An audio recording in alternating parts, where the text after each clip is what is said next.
Estamos começando mais um podcast. Vamos falar sobre fé e ciência, com o objetivo de compreender como esses dois campos se complementam e ampliam nossa compreensão. Vamos discutir assuntos que combinam desde descobertas científicas, reflexões espirituais e teremos certamente uma conversa bem enriquecedora. Temos o privilégio de ter aqui conosco Dr. Vitor Hugo Danelichen, servo de Deus, aceitou nosso convite, um amigo, temos um carinho especial. Vou mencionar a formação, graduação.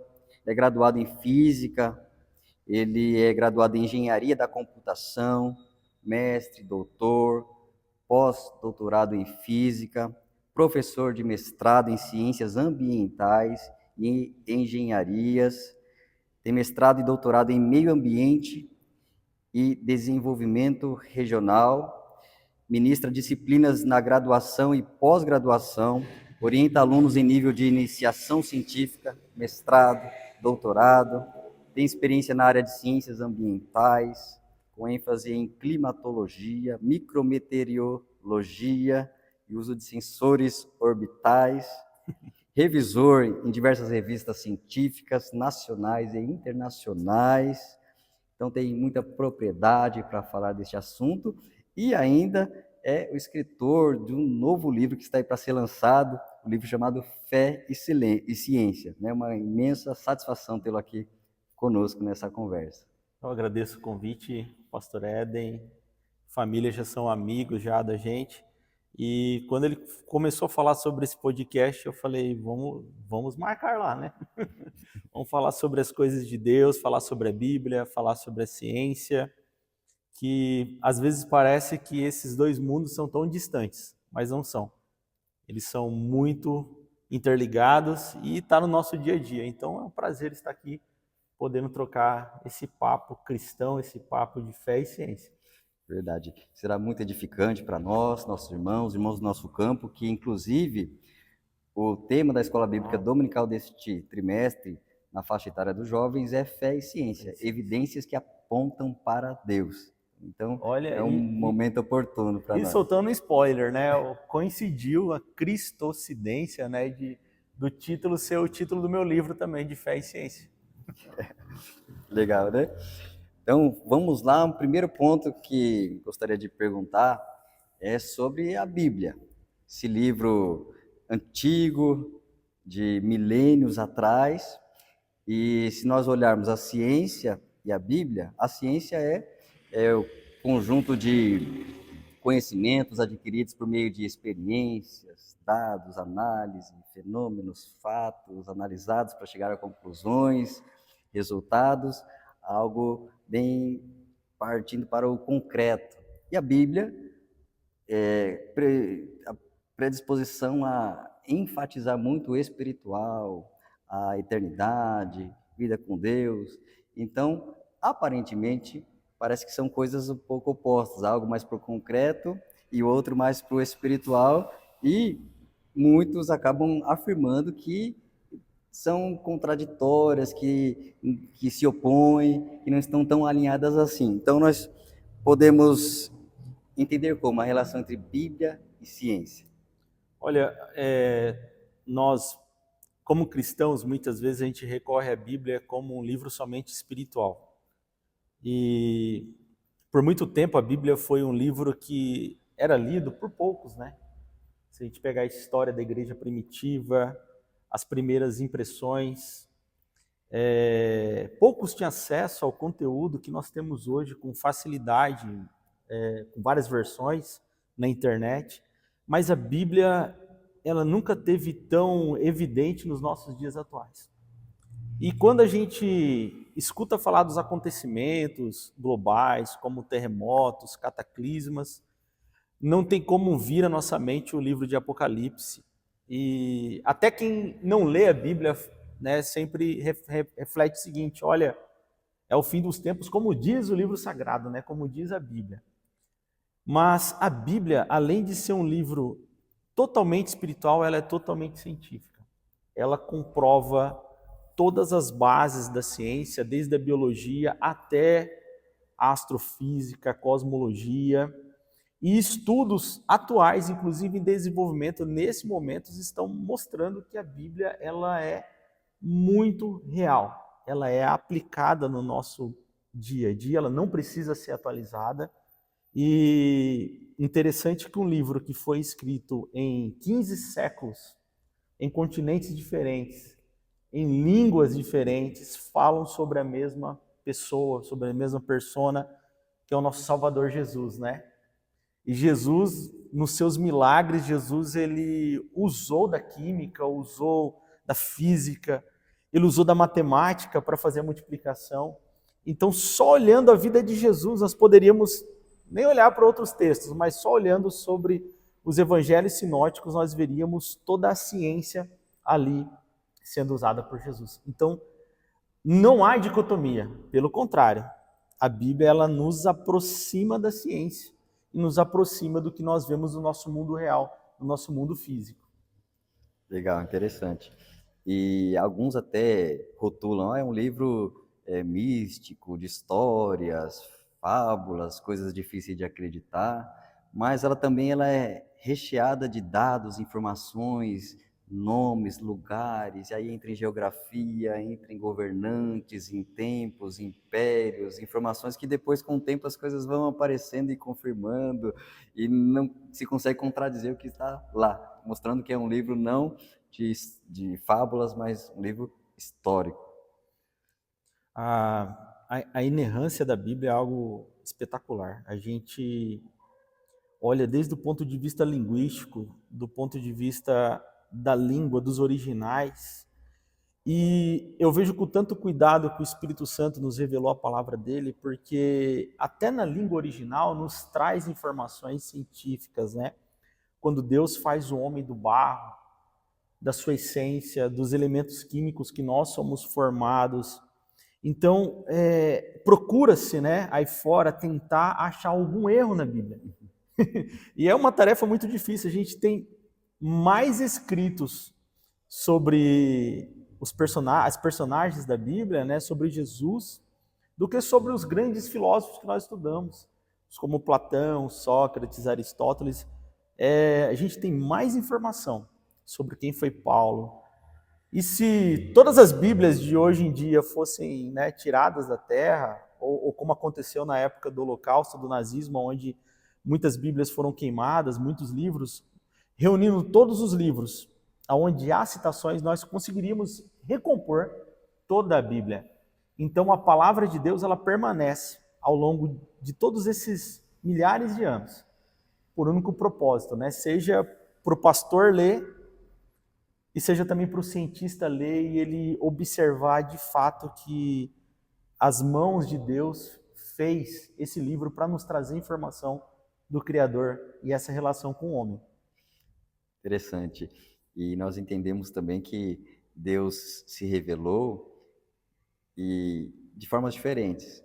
Uma forma é a escrita, nos entregou esse livro, a palavra, e outra é a criação, a natureza. Então, são formas diferentes de Deus se manifestar, mostrar sua grandeza, sua beleza, sua magnificência, sua sabedoria, perfeição. Né? Então, são formas diferentes. Depois se manifestou através do Filho. Então, é um Deus que se revela. Então, a palavra é aquilo que nos dá aquela segurança de que é algo divino, algo entregue a nós. Muito interessante. E podemos, então, já partir para essa observação ampla, né? Além da escrita, partir para a criação, para tudo que nós enxergamos ao nosso redor.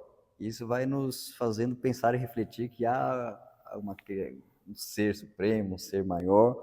E aí podemos entrar, então, num segundo ponto, que é algo aí debatido por tanto tempo em escolas e universidades, né?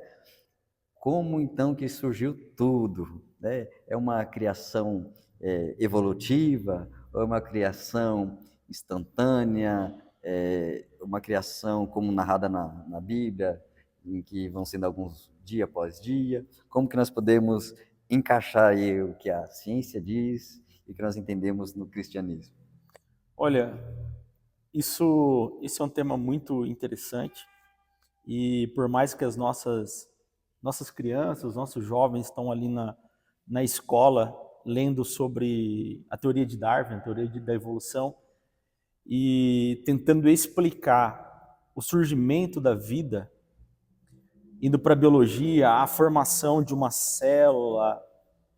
E aí você pega os livros, né, que são divulgados nas escolas, você vai observar que um dos primeiros capítulos do livro de biologia fala que a vida se deu em uma sopa cósmica, em condições de temperatura, pressão, em condições de um laboratório químico perfeito.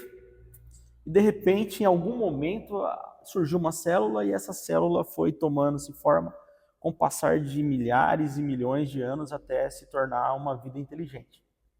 E aí eu falo assim, nós precisamos ter mais fé para ser um ateu do que para poder acreditar em Deus, né? Até calcularam matematicamente a probabilidade da evolução acontecer.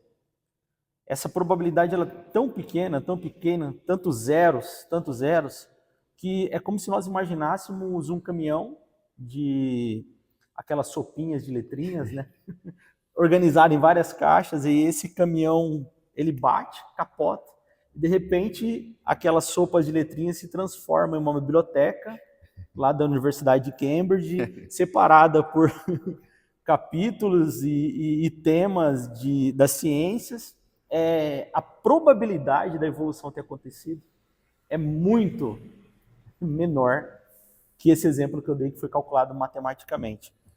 E aí, quando a gente olha para a ciência, nós temos muitas evidências da criação. E já foi ensinado, né? A gente tinha lá a grade do ensino religioso nas escolas.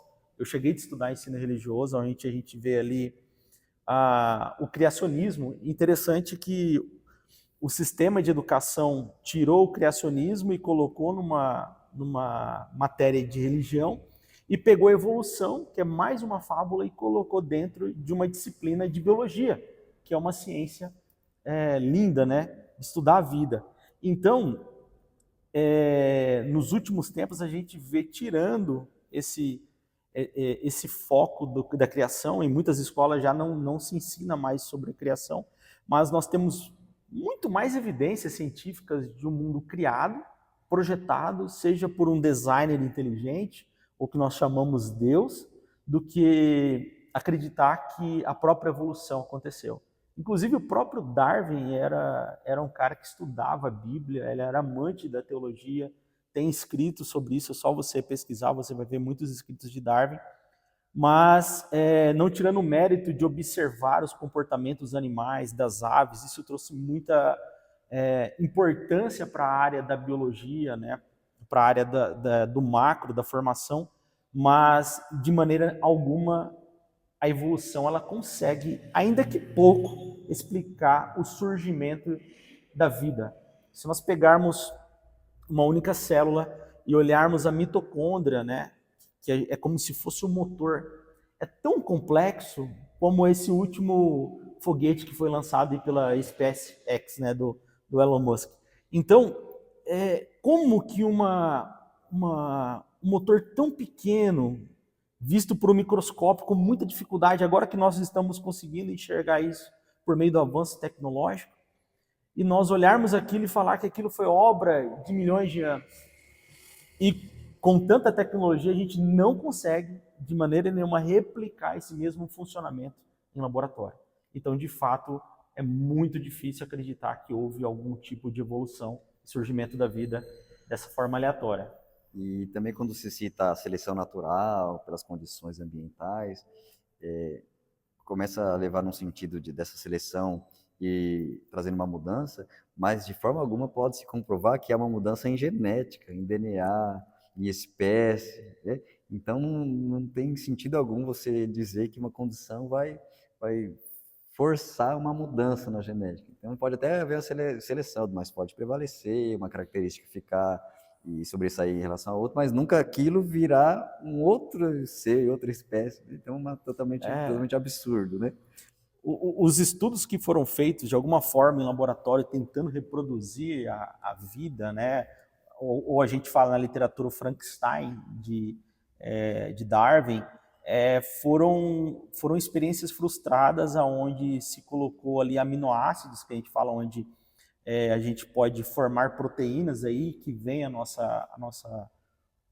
nossa característica de massa, de matéria, mas todas essas circunstâncias que foram reproduzidas no laboratório foram assim com interferência 100% do homem ali, e mesmo com tanto êxito não passou de algum aglomerado de moléculas que não, no fim não teve resultado algum, mesmo colocando ali situações de eletricidade, ensaios de controle de pressão, umidade, não conseguiu reproduzir nenhuma célula sequer.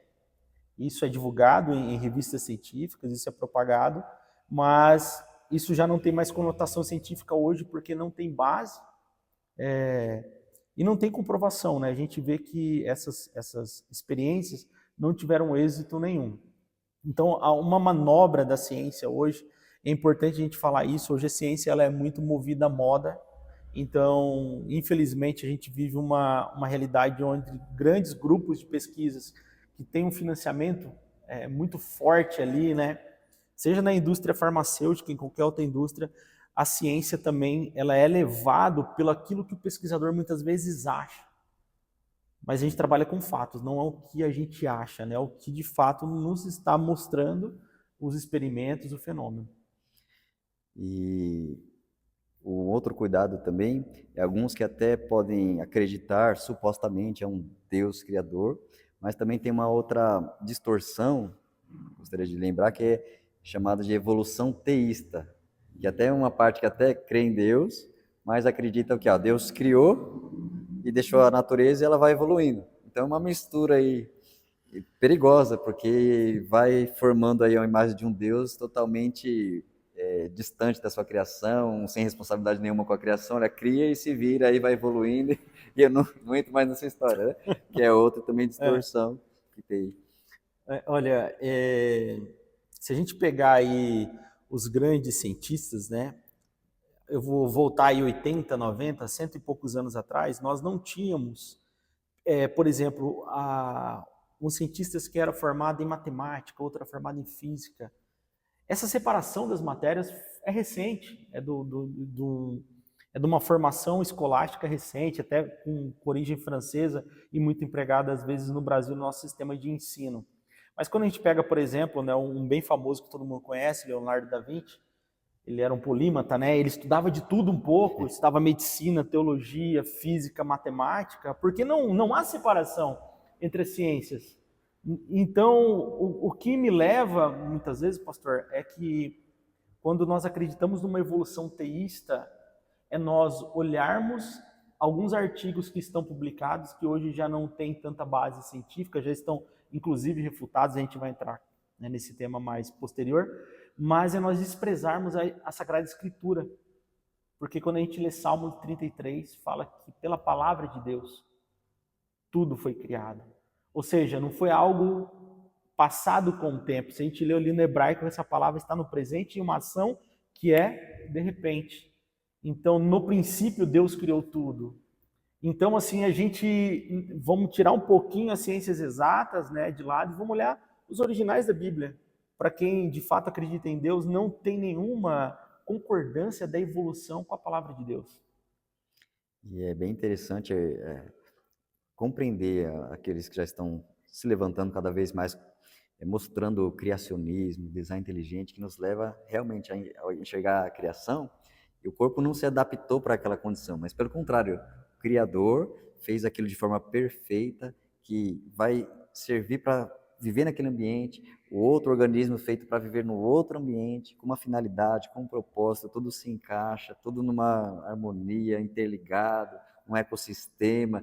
Então, quanto mais se observa, se aprende nos que estão ensinando muito sobre criacionismo, como referências aí Marcos Eberlin, como também o saudoso Adalto Lourenço, trouxe grandes ensinamentos, e nos fazendo observar toda a criação e ver ali aquele funcionamento de um organismo, de um órgão, de uma espécie, e ver que não foi por acaso sendo formado, mas um ser muito inteligente, perfeito, uma sabedoria maravilhosa, fantástica, formou aquilo que tem um funcionamento tão lindo e maravilhoso. Então, a boa ciência é aquela que nos aproxima de Deus. A boa ciência nos faz engrandecer, reconhecer mais ainda a grandeza de Deus. É maravilhoso, né? Maravilhoso. E se a gente olhar aí para a criação, evolução, e a gente for então ampliar a visão para o universo, né? For ampliar isso para o cosmos, né? Tem um verso, gostaria até de mencionar, né? Salmo 19:1, os céus declaram a glória de Deus e o firmamento anuncia a obra das suas mãos.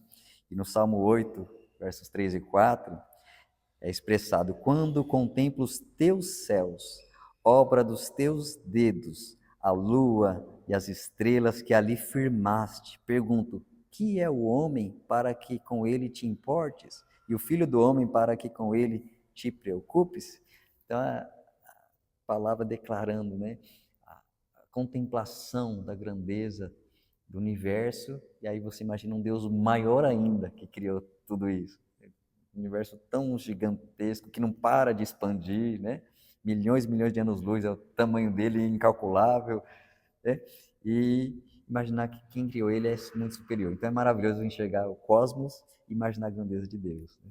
Olha, essa citação ela é tão profunda que ela levou muitos cientistas, pensadores a contemplar o cosmos. A gente pode citar Galileu Galilei, quando em 1600 e alguma coisa, né, ele começa a estudar o cosmos e não tinha ainda o telescópio. Então o homem olhava as estrelas, contemplava o céu e com pouco recurso tecnológico, né, começava a fazer os primeiros mapeamentos dos corpos celestes, baseando de fato na palavra de Deus. Quando Deus, por exemplo, chama Abraão, e a gente pode até constatar isso fora da Bíblia ainda, aos registros de Flávio Josefo, Tertuliano, onde nos diz que a terra estava passando por um momento de grande fome, e o Egito chama Abraão para estudar os astros. Então Abraão, além de ser esse líder espiritual que nós temos como pai na fé, né? Mas se nós olharmos do ponto de vista do currículo científico de Abraão, a gente tem alguns relatos históricos que ele era um grande astrofísico e ele estudava as estrelas. Então ele vai para o Egito para estudar o movimento das estrelas e aí passar um calendário que a gente fala agronômico, né? Onde a gente tem uma previsão do tempo bem rudimentar de quando que o Egito poderia plantar para poder colher. Então, de repente, Abraão está olhando para o céu e Deus fala para ele: comece a contar as estrelas do céu. E com certeza ele estava ali anotando, né, as que nós conhecemos hoje, né, a Ursa Maior, Centurião de Órion, as Três Marias que a gente olha para o céu, né, o Cruzeiro Sul, olhando o planeta de Vênus, em que no mês aqui para nós de agosto é mais evidente. E de repente Deus fala para Abraão bem assim: conta. Aí ele, na outra passagem, ele fala: contas o grão de areia, assim será a tua descendência. Ou seja, Deus não estava só falando para ele a magnitude do universo, mas também estava falando sobre a sua promessa na Terra Prometida. Então esse é um outro viés que a gente poderia falar aqui só sobre a vida de Abraão, como Moisés também, que era um grande estudioso. A Bíblia nos diz que ele foi educado na ciência egípcia, e a ciência egípcia ela é tão avançada que até os dias de hoje universidades tentam replicar as técnicas de mumificação e não conseguem como naquela época. Então, assim, fica muitos questionamentos a respeito dos grandes líderes espirituais que nós temos, muitas vezes com uma visão somente do ponto de vista bíblico, mas também do ponto de vista científico, né? Muito interessante a gente olhar tudo isso. Um Deus é Deus que capacita, concede inteligência para o homem, né? Olhar para Moisés diante de uma inteligência tão avançada para a época, né? Deus dando sabedoria para homens com algum propósito na história. Então é maravilhoso ver um Deus que é um Deus soberano, inteligente, e compartilhou isso com o homem, a imagem de Deus. Temos também inteligência, né? Até certo limite, mas dada pelo próprio Deus. Isso é maravilhoso demais, isso é muito bom de enxergar. E quando se fala de um Deus tão grande nas estrelas, que fez todas as estrelas, e vem e fala com o homem, fazendo promessas, a gente vê o que na teologia é chamada de transcendência e imanência. Deus tão grande, tão alto e tão próximo, tão junto, né? Deus das coisas grandes e das coisas pequenas. Na grandeza a gente olha o cosmos, a imensidão, e algo tão grande, depois você ir para o micro, e aí entrando no átomo e aprofundando as partículas menores, e aquilo também complexo, né, uma perfeição. Então, do grande ao pequeno, você vê a perfeição do supremo engenheiro de todas as coisas, né?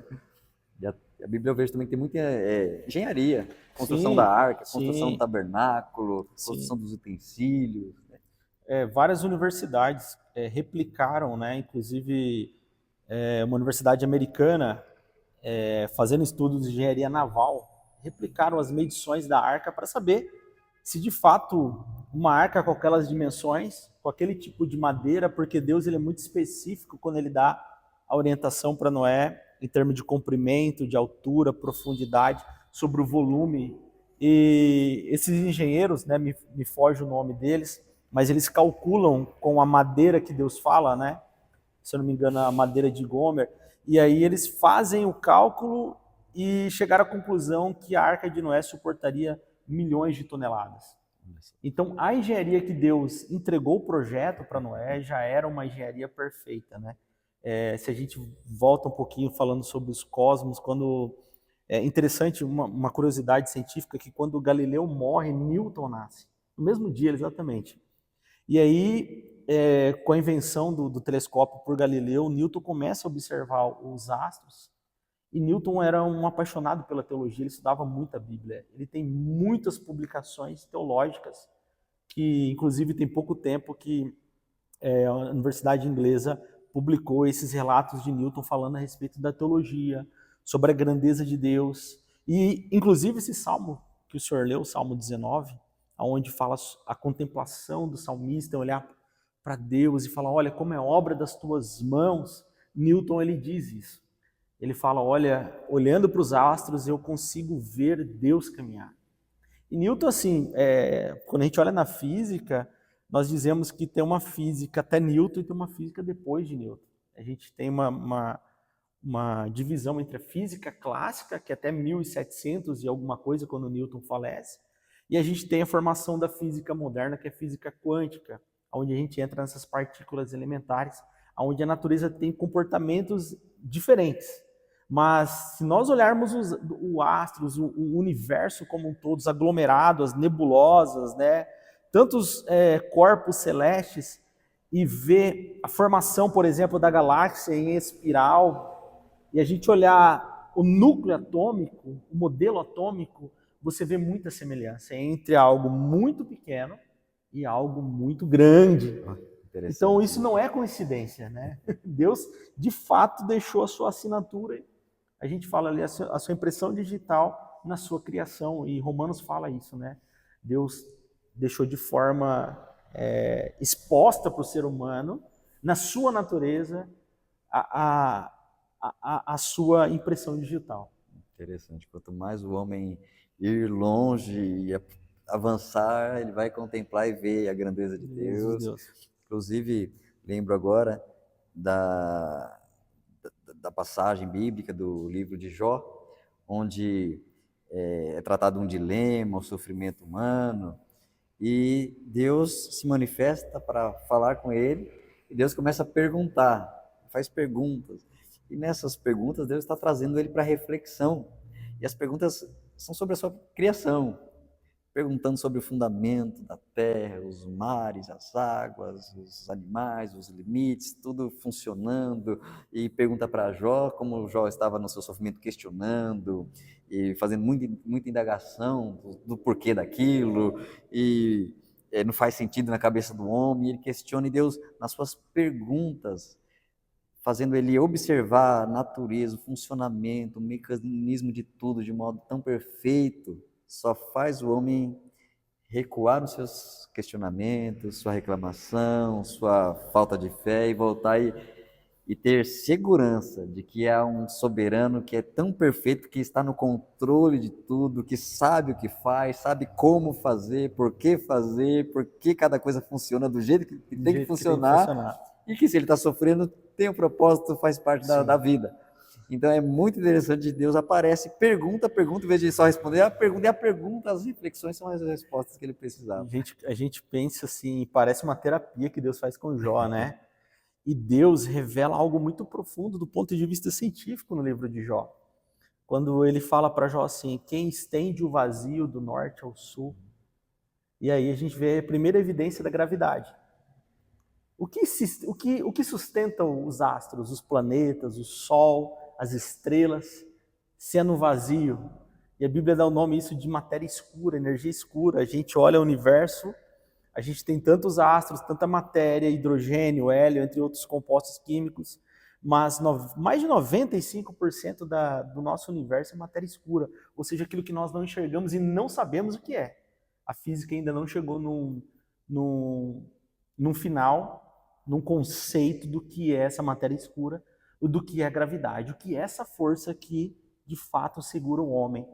E aí eu lembro de Newton, né? A gente vê lá nos livros de física, né? Quando começa ali a introduzir o conceito de peso, tem a história que Newton estava nesse momento passando um período difícil na Europa, onde estava a peste negra, e ele era uma pessoa assim de muitas posses, vai para a fazenda na Inglaterra, no interior, e ele senta debaixo de um pé de maçã, e quando a maçã cai, e aí o pessoal brinca, né? Cai até na cabeça dele, mas não é. E aí ele pensa, olha, alguma força atraiu essa maçã para a Terra. E aí ele deu o nome de uma força gravitacional, onde ele postula a primeira força, né? A força gravitacional, onde ele faz seus cálculos. Então a gente observa a evidência da criação, a evidência de Deus em tudo, e Deus revelando, muito antes de Newton, porque o livro de Jó é praticamente contemporâneo de Abraão, um dos primeiros registros bíblicos que nós temos. Talvez ali mais antigo que Gênesis. Talvez mais antigo que Gênesis. A gente ainda não tem uma certeza disso. Mas Deus já revela o que nós iríamos estudar hoje, há mais ou menos 3, 4 mil anos atrás, do que é a gravidade. Maravilhoso, né? E a gente enxerga a perfeição, tudo no pleno controle.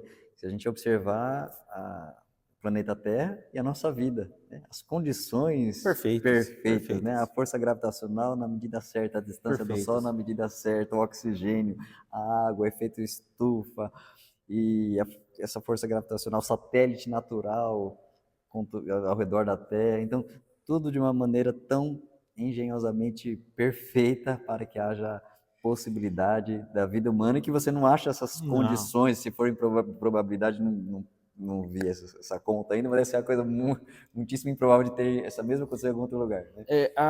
Deus, ele é perfeito, ele é a perfeição em tudo. Se você pega a distância do Sol até a Terra, um feixe de luz que sai do Sol demora exatamente 8 minutos e alguns segundos para chegar até a Terra.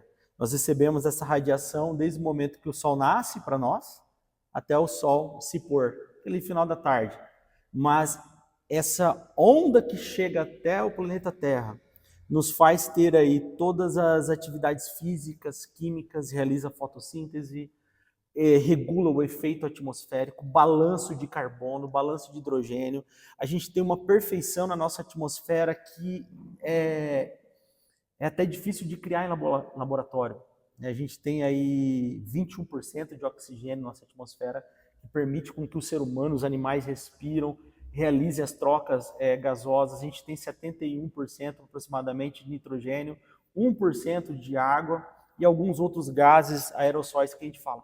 Então esse balanço, né, que a ciência fala de efeito estufa, nos condiciona a ter uma temperatura ideal para a vida. Se nós mudarmos, seja um ângulo sequer do Sol, nós mudaríamos todas as estações do ano. nós mudaríamos todas as correntes oceânicas, marítimas, o El Niño, a Laninha, e assim, muitas Caos, né? vezes, sabe, Um ponto fora é um caos é total um ali. caos total. Se nós aumentássemos a quantidade de 0,5% de água na atmosfera, o calor específico iria aumentar tanto que não haveria nenhuma possibilidade de vida no planeta Terra.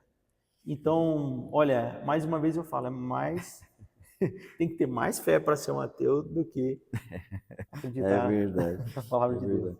E citando alguns nomes, né, de tamanha relevância, é muito interessante. Eu tinha visto uma frase interessante do francês Louis Pasteur, químico, microbiologista, trouxe tamanho resultado em benefício para a sociedade, né, em vacinas, sistema de pasteurização, né? Eu achei interessante uma frase dele, que ele diz: "O pouco que sei, o muito que ignoro e o muito que desejo saber, tudo isso me faz crer na existência de uma inteligência superior", né? Então ele reconhece: "O que eu sei e ainda o que falta esse desejo eu sei que tem uma inteligência superior", né? E e ele cita sobre estudar a natureza é uma forma de adorar a Deus. Então ele via o seu trabalho como uma forma de honrar a Deus, melhorar a vida humana. Então ele realmente sabia que seu trabalho científico era uma forma de contemplar e adorar a Deus e um benefício para a sociedade, né? E a gente então pode enxergar muitos homens cristãos, tementes a Deus, que foram tão benéficos para a sociedade, né? Tanto que, pesquisando aqui sobre os prêmios dados aos cientistas, né, prêmio Nobel, 65% foram concedidos a cristãos. Olha a importância, né, de cientistas aí renomados na história que eram tementes, acreditavam no Deus Criador. E muito na sua maioria judeus, né? Muito na sua maioria judeus. A gente, né, tem aí o Einstein, que ele hoje é conhecido mais pela teoria da relatividade, onde explica ali o movimento da gravidade, o movimento dos corpos celestes, como que um influencia o outro, né? A gente usa o GPS hoje por conta da teoria da relatividade, mas ele ganhou o Prêmio Nobel de Física por explicar o efeito fotoelétrico, que é onde uma radiação incide sobre uma placa e gera corrente elétrica. É como se fosse uma energia fotovoltaica, né? O sol bate na placa e aquela placa consegue armazenar, gerar corrente elétrica. Isso foi um efeito que Einstein explicou ali nos primeiros anos de 1905, 6, e ele ganha o prêmio Nobel. Então, se a gente pegar ali, em sua maioria, nos prêmios Nobel de Física, Química, a maioria eram cristãos. Interessante. E assim, não cristãos do ponto de vista que a gente fala hoje, né? Aquele cara que vai na igreja, não, mas eram pessoas que estudavam muito a Bíblia. A gente precisa deixar isso com ênfase. Cristãos devotados na palavra de Deus, que escreviam além de ciências sobre teologia, sobre arqueologia, né? Se a gente for lá para psicologia, a gente falar, por exemplo, sobre Jung, Carl Gustav Jung, né? Um grande psiquiatra, psicólogo suíço, né? Um dos precursores junto com Freud da psicanálise. Ele era filho de pastores protestantes e ele começa a estudar o comportamento do ser humano, os pensamentos que muitas vezes nós temos de forma coletiva, ele dá o nome isso de arquétipo, ou seja, a noção de mundo, de universo. E ele vê que no ser humano todos nós temos uma ânsia em conhecer o nosso Criador, né? E ali ele vai divergir um pouquinho de Freud, mas além dos seus escritos sobre a psicologia, ele tem um livro fantástico que ele fala só sobre o livro de Jó. Ele estuda o comportamento psicológico de Jó e como que o ser humano, em uma situação de grande sofrimento, tem uma aproximação de Deus. Porque o livro de Jó é um paradoxo, né? Interessante. Como que nós lemos uma pessoa que sofreu tanto não distanciar do seu Criador, de Deus? Então é importante a gente falar isso, que os grandes homens e homens de Deus, que foram grandes cientistas, que nós temos esses estudos hoje nos auxiliando em toda a tecnologia, psicologia, medicina, foram homens totalmente cristãos, devotados na palavra de Deus. Que bom ouvir isso, né? O cristão, um jovem na faculdade pode se sentir confiante, não acuado com algum professor incrédulo, ateu, questionador, que com algum argumento ou alguma teoria, uma tese, uma hipótese, às vezes, né? Às vezes é algo nem muito comprovado, uma hipótese que é confrontar a fé, confrontar a Bíblia.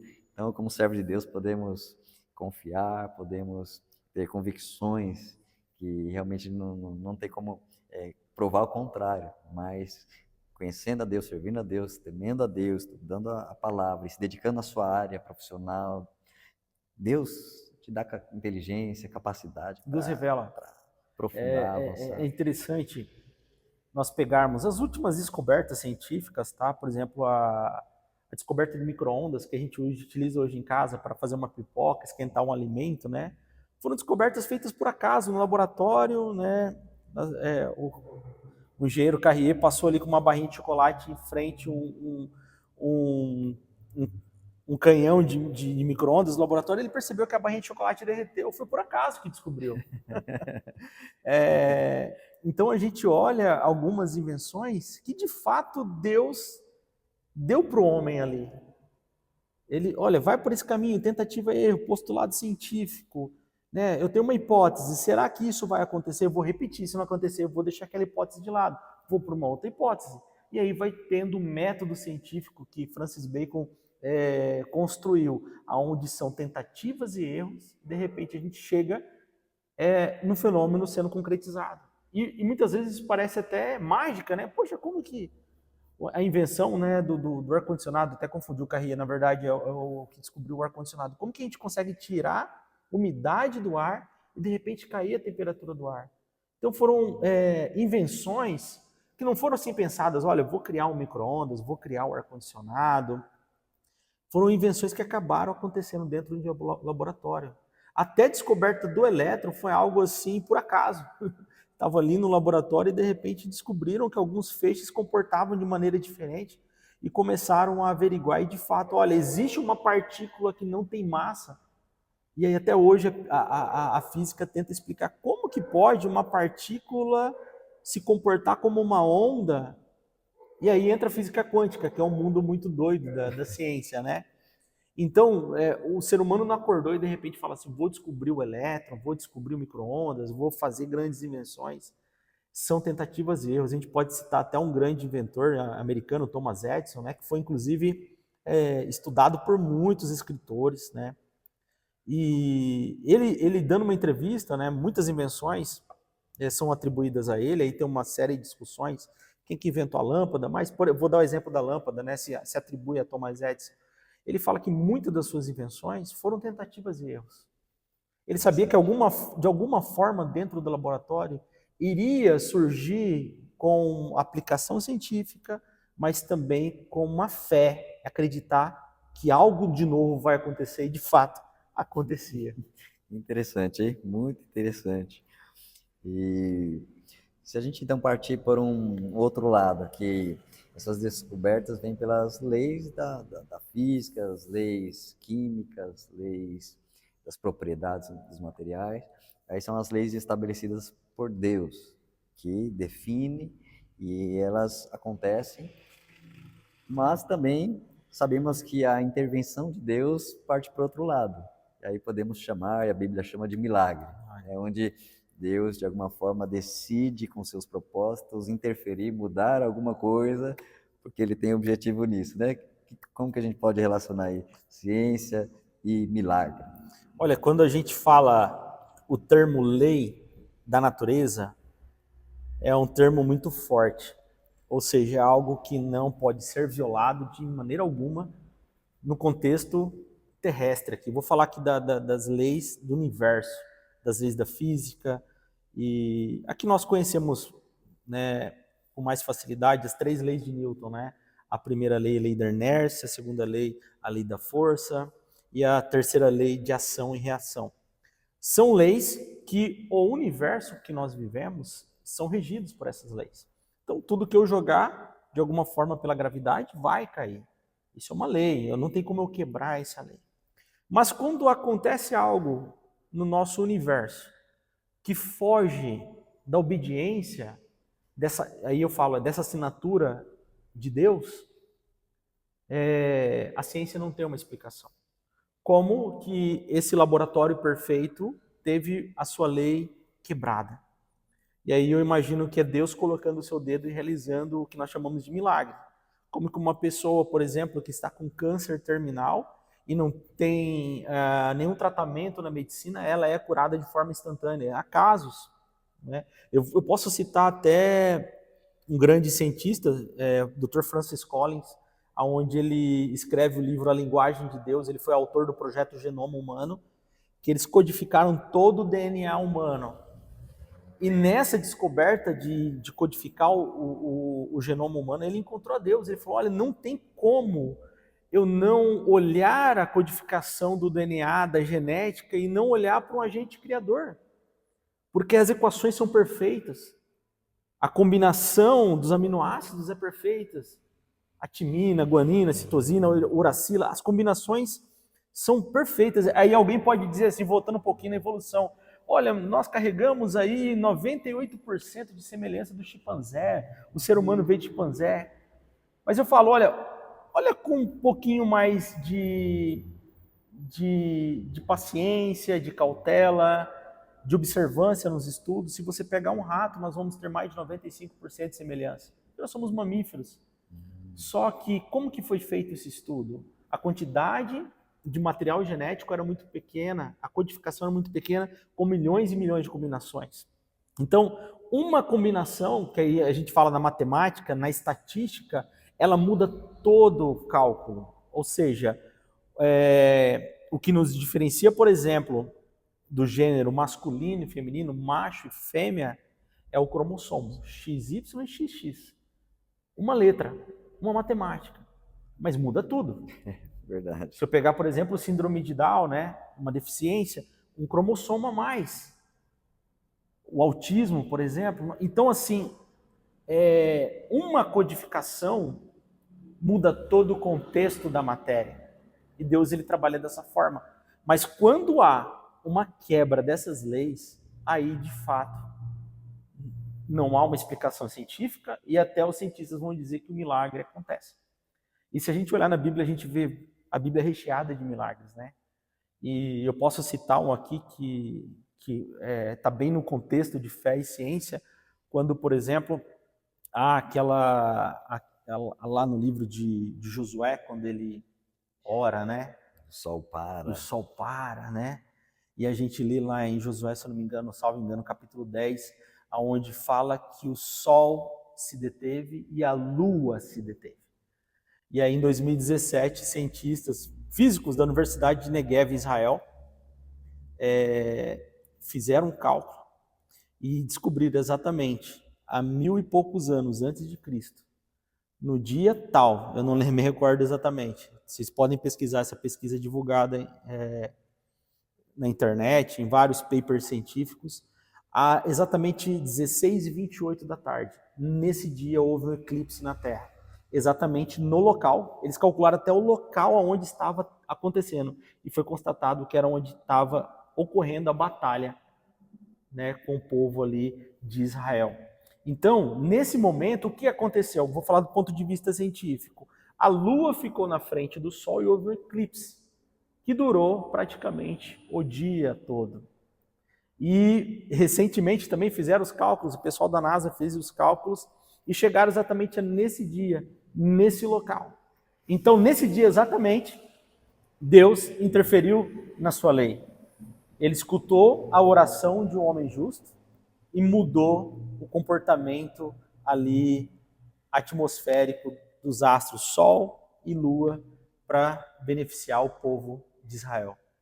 Já vi casos de pessoas nessa passagem tentar trazer um demérito.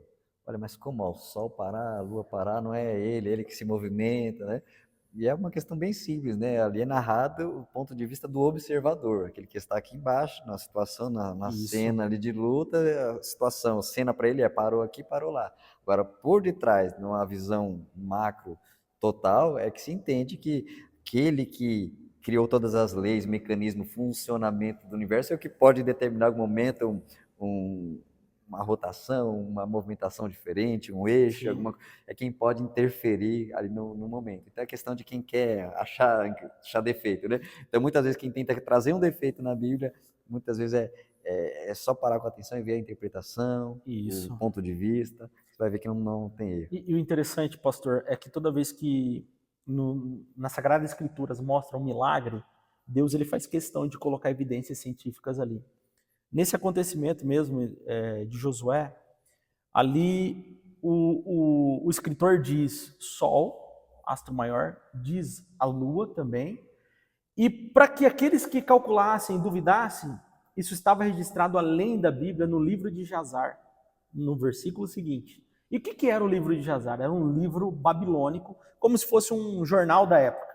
Então, além, esses cientistas que eu citei, além do registro bíblico, eles foram também buscar as evidências históricas aí fora do contexto cristão, do contexto bíblico que a gente lê, mas também lendo as histórias do caldeus e povo babilônico. De fato, houve um homem chamado Josué que orou e em um momento de guerra houve esse eclipse. Isso foi citado pelos babilônios, que eram grandes cientistas, né?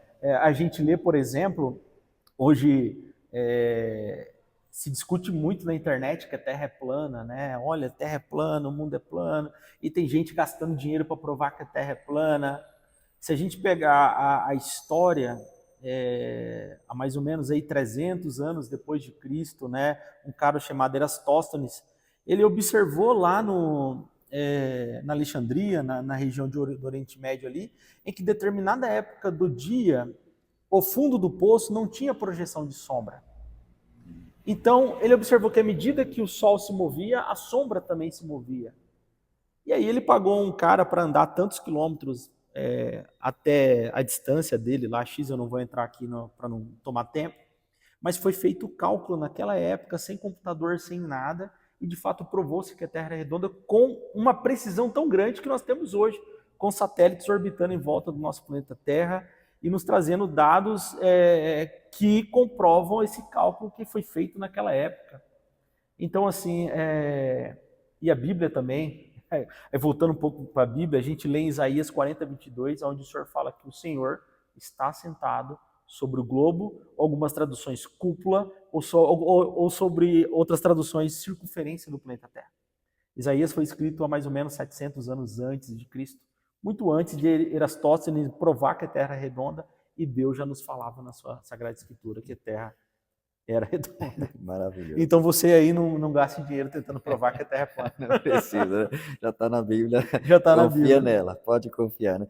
E muitos outros milagres, né? O Novo Testamento, então, repleto de muitos milagres, apontando para o Criador, apontando que Ele pode mexer, Ele está interagindo com a sua criação, se faz presente, Ele numa resposta de oração, pode mudar a circunstância. Então, nos aumenta mais ainda o desejo de intimidade, proximidade com esse Criador tão maravilhoso, né? E falando então em milagre, agora um polêmico aí que tem a ver com o cristianismo, né? Milagre de uma cura é uma coisa, um milagre de um objeto é algo, mas e uma ressurreição, né? Se olharmos para a Bíblia e ela declarar que houve ressurreição, como podemos observar do ponto de vista científico isso? Olha, existem vários estudos, desde da medicina, olhando o comportamento de Jesus, a sua morte de cruz, como que o corpo de Cristo, de fato, suportou tudo aquilo. Mas olhando do ponto de vista atmosférico, a Bíblia fala que no momento que Jesus morre, o céu ele se escurece, né? Há alguns efeitos de cataclismas no momento que Jesus ele entrega o seu espírito. Mas recentemente, isso tem pouco tempo, né? Hoje é exatamente dia 21, nós estamos gravando esse podcast dia 21 de novembro de 2024, tem pouco tempo que o Santo Sudário, que é muito estudado, de fato tem comprovado, o cientista com técnicas atuais a gente fala de fosforescência, eu esqueci o nome, perdão, que permeiam exatamente a época de Cristo. O Santo Sudário é considerado uma das evidências mais fidedignas que nós temos, que todo mundo pode, inclusive, ter acesso a esse tipo de informação. Mas, se nós olharmos de um outro lado, vários historiadores, além da Bíblia, né, que é um grande livro histórico, científico, vai provar que houve um homem chamado Yeshua, que habitou aquela terra ali da Palestina, que fez milagres no meio do povo. Isso é descrito por Flávio José em História dos Hebreus, é escrito por outros contemporâneos de Jesus, e não olhando do nosso viés cristão, né? Porque a gente sempre olha do viés que a gente já conhece, da igreja, olha do viés do nosso, que nós já temos a Bíblia assim, de forma tão pronta, né? Eu vou lá na livraria, compro a Bíblia tão perfeita, com todos os livros, e ali, nossa, eu sou cristão. Mas imagina uma pessoa que não conhece a Cristo e de repente ver Jesus se revelar. É o que está acontecendo com muitos rabinos em Israel. Deus se revelando e Yeshua falando que ele é o próprio Messias. Isso não é divulgado, né? Porque a mídia tenta de alguma forma nos colocar como se Cristo fosse uma fantasia. O que aconteceu na ressurreição foi uma fantasia, mas Jesus está aparecendo a várias pessoas ao redor do mundo. Jesus tem aparecido pessoas que estão muitas vezes migrando de um país ao outro, refugiados. Recentemente eu li num site de missão bem conhecido, né? Eu não vou citar aqui, mas conta que alguns muçulmanos estavam migrando para outra região, fugindo da guerra, numa situação de um barco onde não tinha como eles mais se manter vivos, tinha acabado a comida, não tinha combustível, eles estavam à deriva, e de repente ao longo eles veem um ser caminhando sobre as águas. Isso é recentemente. E quando esse ser chega, se aproxima e se apresenta como Jesus e leva eles até o outro lado. Então, essas evidências estão se tornando claras. Eu falo, a maior evidência da ressurreição de Jesus é nós olharmos a natureza, olharmos o que Apocalipse fala, o que Mateus 24 fala, o que próprio Jesus disse, está acontecendo de forma tão atual, como o próprio Billy Graham disse, né? A Bíblia é tão atual como o jornal que vai sair amanhã. Interessante. Então, assim, nós poderíamos falar de muitos, né? Entrando do ponto de vista do dilúvio, do ponto de vista de toda essa mudança que a Terra teve. Então, tudo que está na Bíblia, você pode ficar tranquilo. Você que está assistindo esse podcast, muitas vezes está questionando a Deus sobre a sua existência. Eu falo, peça para Deus se manifestar para você. Porque além da revelação da palavra de Deus, Ele revela de forma especial para nós. É verdade. E quando se fala em ressurreição também, uma outra evidência comportamental daqueles que acreditavam. Da mudança. Você vê uma mudança tão poderosa, tão radical, que não é apenas um convencimento comum, não é apenas uma ideia. Pessoas que mudaram totalmente o seu ser, seu comportamento e se entregaram pela causa. Então, mudança comportamental daqueles que estavam perto de Cristo e diziam que viram a ressurreição, experimentaram o testemunho de enxergar ele depois aparecer, como tem aparecido, continua aparecendo. Sim. E também o impacto até na sociedade. Você vê uma cidade onde tem milhares de pessoas ouvindo uma mensagem e se convertendo, se transformando, deixando seus pecados, suas velhas práticas. Então é algo muito forte, que não é uma ideologia, não é uma teoria, não é uma ideia, não é uma coisa comum, é algo muito mais forte. Novamente eu falo, né? Nós temos mais evidências históricas de registros de Cristo quando criança, Cristo quando jovem, Cristo quando adulto e quando ele morre. A gente tem mais evidências do que próprio Platão, que a gente lê tanto, que a gente cita tanto no mundo ocidental, como a nossa ciência, como Aristóteles. Então, só olhando as evidências históricas do Criador, e aí você também começa a olhar as evidências científicas que nós acabamos de citar, então não tem como nós negarmos que esse homem tão maravilhoso, chamado Jesus, não habitou em nosso meio e não fez milagres.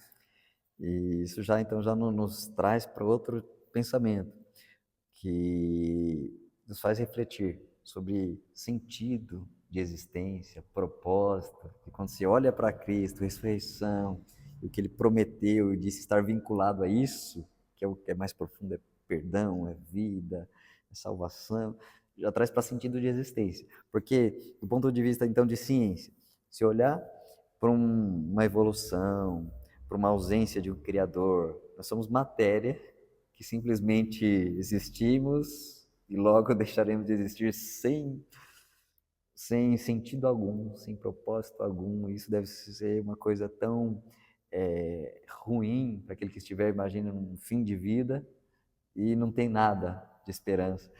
E a ressurreição e tudo que a palavra afirma, diz, e a existência da Escritura, a existência dessas manifestações divinas nos assegurando como uma garantia do que ele diz, já nos traz uma reflexão sobre o sentido de existência. Né? Então tudo isso nos faz refletir sobre sentido, propósito, razão de existir.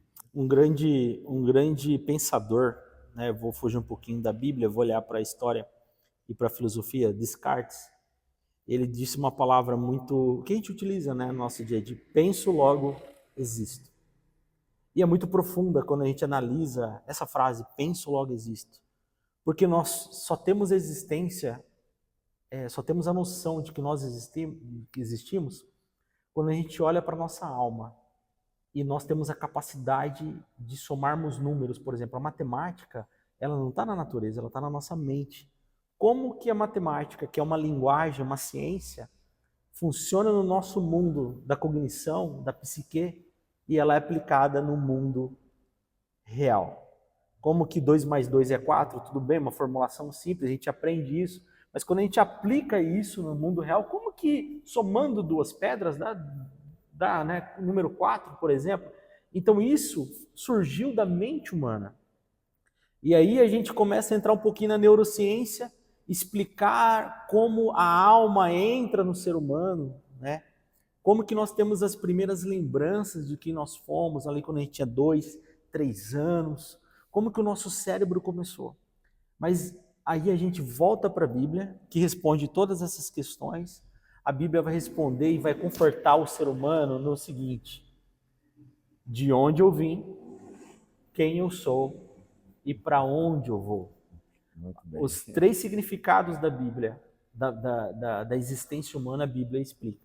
Nós viemos de Deus, nós somos de Deus e nós fomos para Deus. Ou ainda melhor, citando C.S. Lewis, né?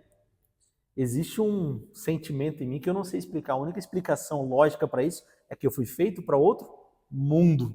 Ou seja, a gente olha a Bíblia e fala que nós somos peregrinos, porque esse sentimento que eu e você tem é um sentimento tão divino que a gente sabe que esse mundo não é para nós.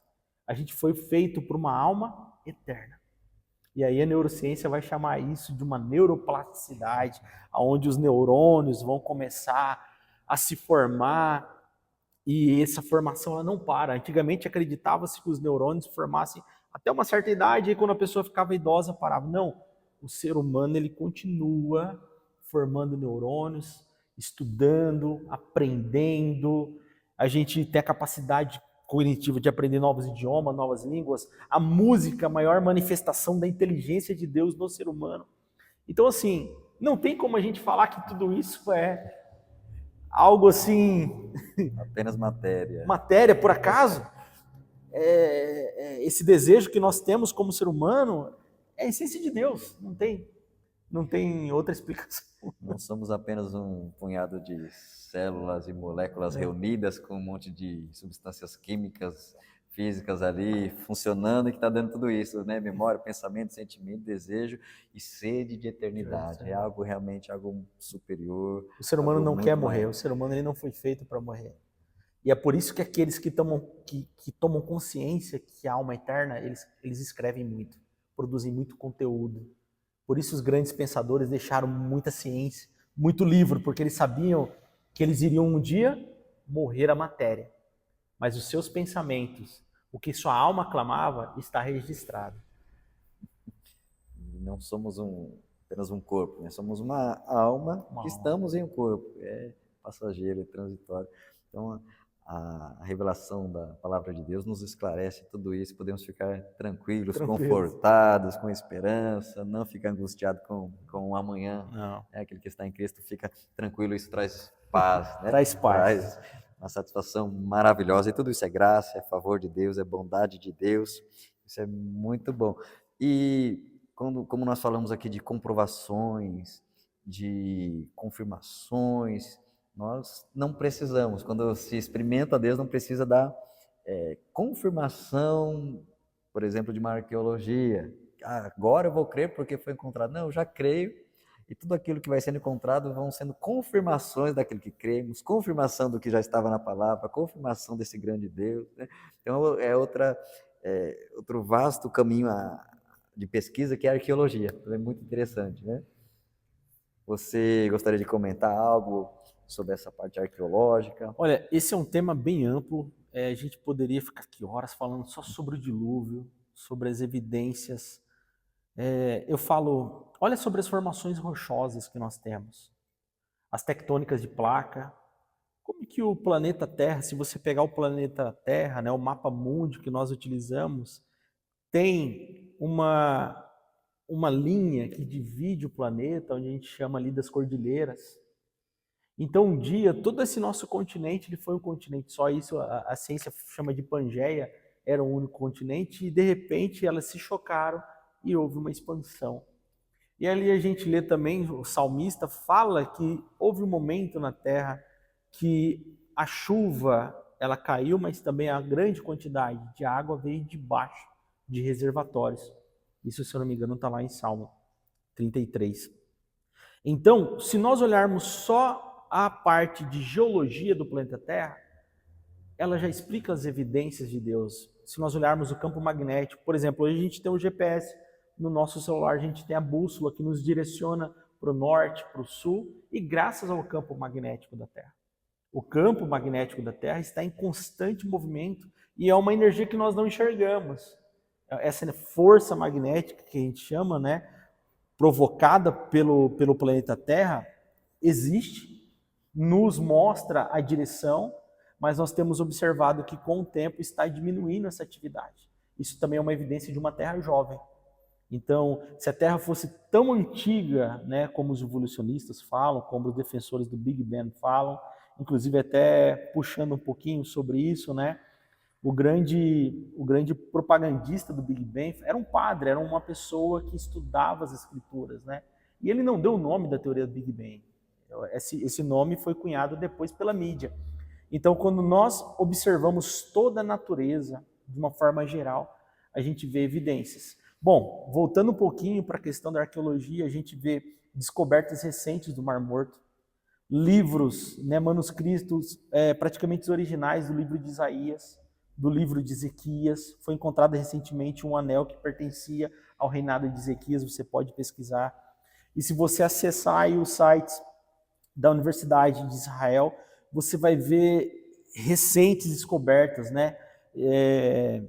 Eu li há meses atrás um grande santuário que foi descoberto numa região de Israel, onde encontraram ali túmulos de 4,5 metros de comprimento, vários túmulos, e de fato isso comprova a existência, inclusive, dos gigantes, exatamente na região onde a Bíblia fala que os nefilins habitavam.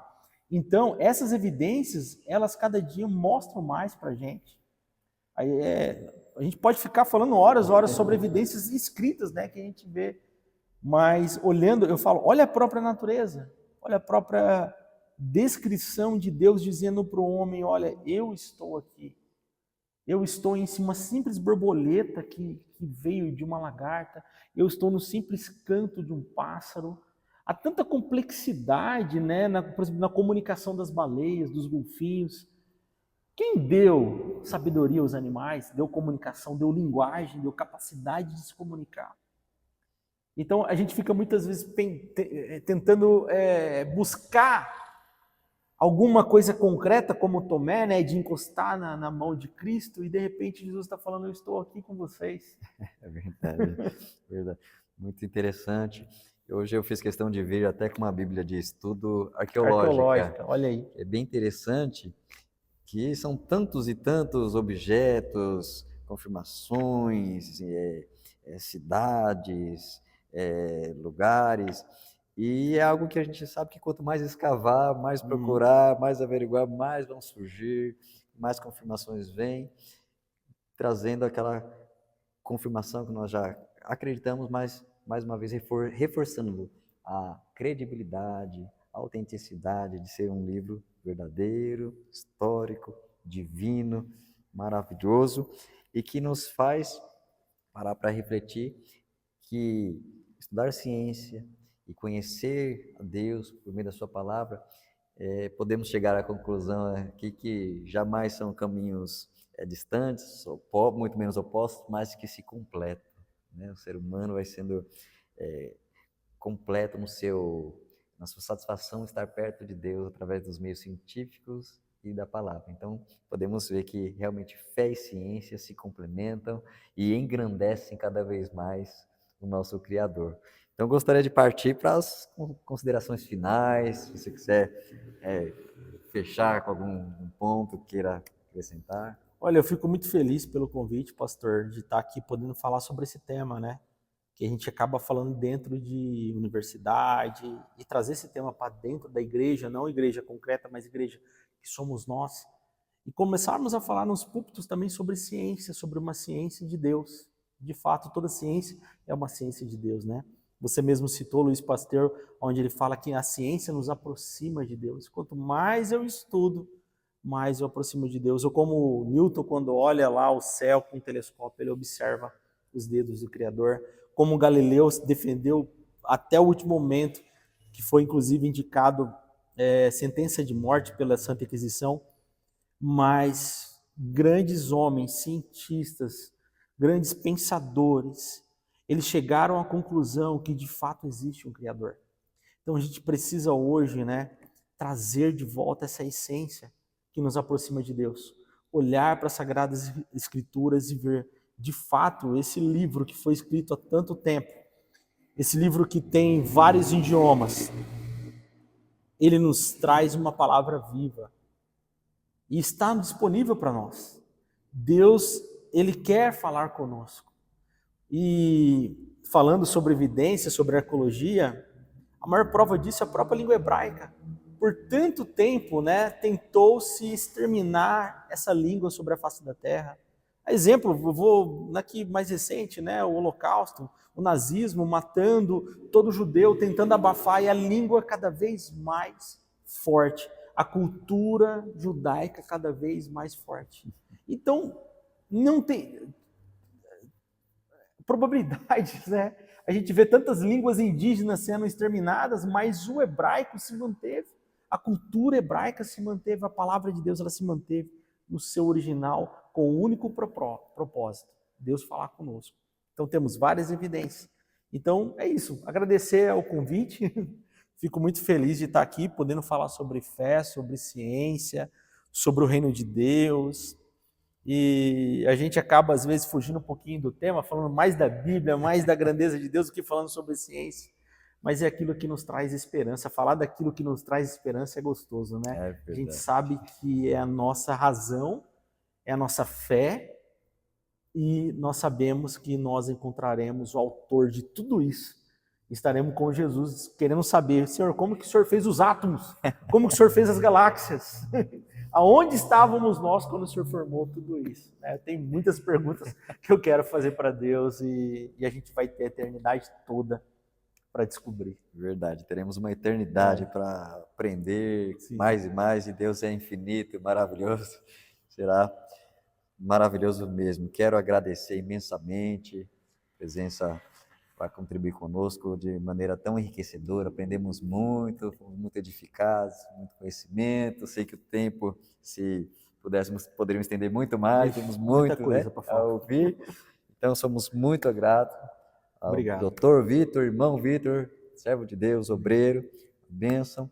Deus continue abençoando a sua vida. Agradecemos por atender o convite. Nossos irmãos, todos que estiveram acompanhando, agradecemos e te convidamos a acompanhar as redes sociais, se inscrever no canal e acompanhar o próximo conteúdo, o próximo podcast, que sempre terá um assunto interessante, relevante para a nossa vida, para a nossa fé. Deus te abençoe em nome de Jesus. Amém.